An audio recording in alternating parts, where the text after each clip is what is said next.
The Democrats benefit because we're very soon approaching a point where Republicans will never win another election. So if we stop it now, there's still time. And business benefits because they get cheap labor.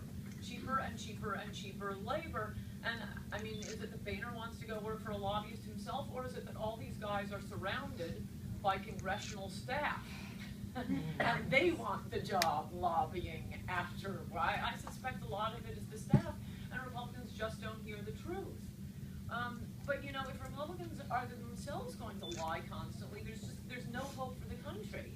I keep seeing, and you know, I hate to say it, I love Fox News. I don't think it's intentional, but even they keep repeating this lying BS poll about, oh, a majority of Republicans, 75%, support a path to legalization. No, every time you look at these polls, I wrote a column about it, I don't know, 6 months ago. I was suspicious of that for obvious reasons, so I went and I looked up what the language of the poll is, and you can check yourselves every time. You are only given two options on the poll. One is, do we arrest illegal aliens at gunpoint, round them up, put them on buses, and deport them at a cost of billions of dollars to the American taxpayer, or do we put them on a path to legalization where they will be required to learn English and pay back taxes, of which there are no back taxes. Back taxes means we give them money. Earned income tax credit. Oh, you didn't make enough. Here's a check. Well, you know, no politician in America is proposing to deport them. It is not only secure the border, but most importantly, and this is why Mitt Romney was my candidate and maybe again, enforce E-Verify. You dry up the jobs.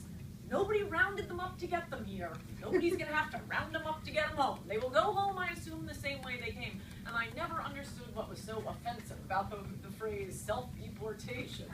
But, you know, liberals could turn the phrase apple pie into something. That's a gaffe.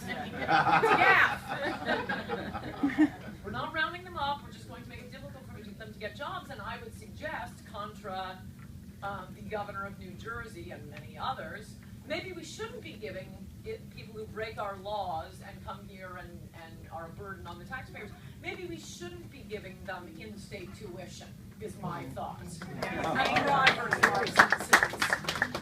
It is the strangest thing. In no other case do Republicans support, forget forgiving law-breaking, rewarding law-breaking. And I think we all just have to learn to say over and over again, Republicans are under no obligation to forgive law-breaking just because the Democrats need another 30 million voters. I know it's very important to them to get their 30 million voters, but we have no obligation any more than, I mean, yeah, okay, it's tough for the children. I mean, I assume it's tough for the children to have a father who's any kind of criminal, right? Tougher to pay college tuition and so on and so forth. But really, I mean, the only two issues are immigration and I guess Obamacare, but every Republican voted against Obamacare, so we're fine on that. So that only leaves immigration. And I think it's really time for Republicans, for the American people to say, you screw us on immigration. We'll vote one more time for the Republicans. You screw us on immigration, and we are done. At that point, there's no point to anything except organizing the death squad. Thank you. I'm dying to take your questions.